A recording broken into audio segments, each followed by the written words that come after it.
Wilujeng enjing pamirsa ngenaan info parantos aya dieu di sela-sela kagiatan anjeun sareng abdi kansa Uvalia anu bakal ngayogikeun beja pangenggalna sareng paling enggal ayeuna.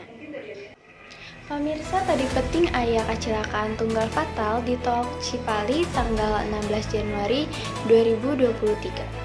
Mobil mewah anu diusir ku pamuda anu ngaranna Rizky, anjeunna nyupiri mobil kalayan laju 125 km per jam.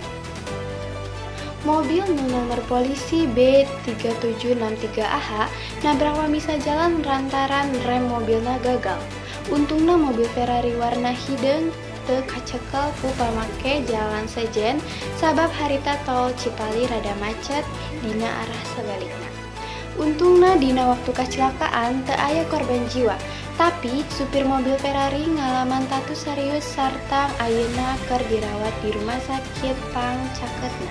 Warta ieu nutup program liputan pagi ieu, tetep nepi ka warta panas salajengna ngan dina liputan pagi.